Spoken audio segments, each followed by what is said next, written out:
Mas o que a gente sabe no uso da pornografia é que os sistemas que estão envolvidos são os mesmos envolvidos com o uso de cocaína e a pessoa tem prejuízo funcional grave, cara.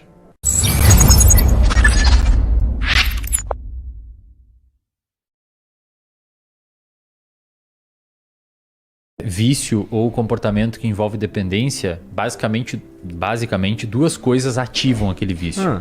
Tédio, isso as pessoas muitas vezes não sacam, e o estímulo de querer aquilo. Muitas vezes você busca uma droga porque você viu alguma pista ambiental que relaciona você a buscar aquela droga. O pessoal tem que entender uma parada, Igor, que vício ele é extremamente contextual. Por exemplo, se você tem problema com álcool, normalmente você vai ter vontade de beber álcool quando você está com um amigo que bebe álcool com você, ou quando você vai ao bar que você normalmente bebe álcool, ou uma contextualização temporal. O seu cérebro sabe que chegou sexta-feira e começa a te dar vontade de beber álcool. O seu cérebro sabe calcular tempo, cara. Sabe calcular tempo. Pornografia, tem bons estudos mostrando que no cérebro a pornografia atua nas mesmas regiões e pelos mesmos mecanismos de outras drogas. Então você vê uma pista, sei lá, uma mina com uns peitão no TikTok dançando. Aquilo ali liga umas regiões no seu cérebro, no Instagram. Uma gostosa no Instagram. Liga uma região no seu cérebro que a gente chama de área tegmentar ventral, não precisamos saber esses nomes.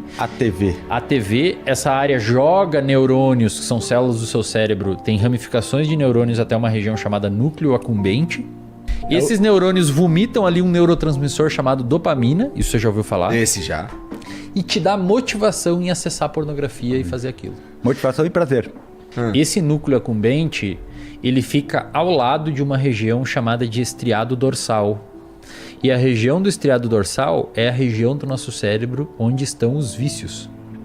Então você começa a liberar muita substância aqui por um mecanismo chamado de neuroplasticidade, ou seja, mudança conformacional do seu cérebro, aquela circuitaria, e aí você começa a formar um processo de dependência, o seu comportamento começa a precisar daquilo ali. E aí forma um vício. E aí tem uma coisa interessante nisso, né, cara? Porque daí, por exemplo, tá, mas por que você não consegue parar a pornografia? Porque, pô, então eu não quero fazer pornografia. Porque a partir do momento que ela começa a dorsalizar, que nem ele tá falando, né, ela vai criando uma rede, porque ele falou, é a rede do vício, não, é a rede do hábito. É o mesmo lugar. Você é cheio de hábito. Ali, na neuropsicologia, a gente diz que ali é a formação de esquemas, onde você forma aqueles comportamentos habituais que você não precisa prestar tanta atenção. Ou seja, no cérebro, cara, presta atenção no que eu vou te falar agora, velho. No cérebro, um vício é um hábito. É a mesma coisa.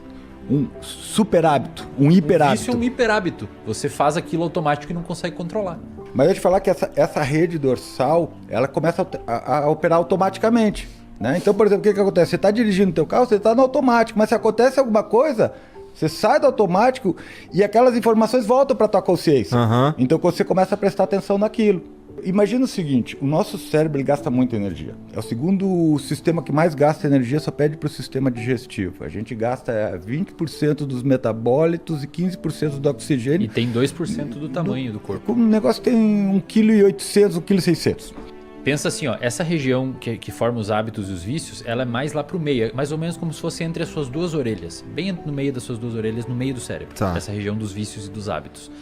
Quando você vai adquirindo uma habilidade, o seu córtex pré-frontal precisa jogar o seu foco atencional para aquilo, mas com o tempo você vai automatizando para liberar o seu córtex pré-frontal para fazer outras coisas, tá ligado? Imagina se você tivesse que pensar toda vez, mesmo jeito sempre para dirigir, cara.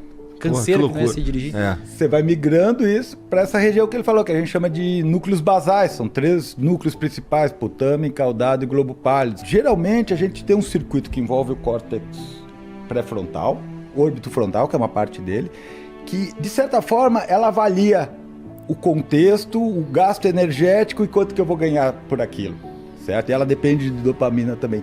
Essa área, especialmente, ela tem uma habilidade muito bacana. Ela freia o nosso comportamento. É um núcleo que está ligado a inibir os nossos comportamentos. A gente chama de comportamento inibitório, né? Então ela analisa uma coisa, se ela vê que não vai dar muito certo, se o custo é muito alto, ela puxa o freio daquilo. O que causa isso? É o excesso? Pensa assim, ó. Mesma coisa que acontece com substância, etc. Tá. Nessa regiãozinha aqui que aumenta a busca por comportamento recompensador, existe alguns receptores e neurotransmissores que são substâncias químicas que fazem isso acontecer. Tá. O principal deles, tem outros, acetilcolina, noradrenalina, até mesmo endocannabinoides, mas o principal dele é a dopamina, Tá. o neurotransmissor que atua ali. A dopamina, ela tem vários receptores, como se ela fosse uma chave que entra em fechaduras. Tem uns 4 tipos de fechadura. Uma em específico que está nessa região é o que a gente chama de receptor de dopamina D2. Conforme a dopamina vai ligando nessa região, os receptores, com o tempo, isso foi um estudo publicado na PNAS, de uma autora chamada Nora Volkow. Ela não viu com pornografia, ela viu com usuários de metanfetamina. Essa dopamina liberada ali começa a internalizar os receptores. Então o receptor está na membrana e eles começam a vir para dentro da célula, deixando menos receptor ali, fazendo com que exista uma necessidade de mais liberação de dopamina para alcançar o mesmo barato. Entendi. Isso é um dos mecanismos da dependência. Essa diminuição de receptores ali devido ao grande vômito de dopamina ali em cima, existe uma associação, a gente não sabe se é causal, mas quanto menos receptor você tem, menos o seu córtex pré-frontal está funcionando direito. Em outras palavras, menos poder o córtex pré-frontal tem de frear o comportamento. E isso cria um ciclo vicioso, porque você tem menos receptor, você precisa de mais substância que diminui o receptor. E eu não tenho cada vez menos freio. Cada vez menos freio. E aí o cara não só precisa mais de droga, como ele tem menos poder de frear o uso. Existem pessoas que são tão dependentes de pornografia quanto existem pessoas que são dependentes de maconha, por exemplo, drogas. Qualquer maconha, cocaína, exatamente. Dá pra considerar a pornografia uma droga do ponto de vista que vocês estão... Dá pra considerar o uso de cocaína um hábito. Vício, não vício, vício, não vício. Grandes discussões, por exemplo, açúcar vicia, comida vicia, não sei o que vicia, isso vicia. Dentro do estudo de circuito, não existe esses nomes para nós, vício ou não. Uhum. A gente olha se aquele comportamento está sendo disfuncional ou não. Existem critérios para caracterizar vício, se tem tolerância, se a pessoa prefere aquilo em função de outras coisas, se precisa aumentar o consumo para alcançar o mesmo barato. Existem alguns critérios. Ninguém sabe, a comunidade científica não chegou em alguns acordos, por exemplo, se açúcar vicia ou não. Mas o que a gente sabe no uso da pornografia é que os sistemas que estão envolvidos são os mesmos envolvidos com o uso de cocaína e a pessoa tem prejuízo funcional grave, cara. O cara não consegue trabalhar, não consegue se relacionar. O casamento vai pro saco. A autoestima dele vai lá embaixo. O cara entra em depressão, o cara fica mal, que nem o uso de outra droga. Que loucura. Seu humor começa a ser afetado.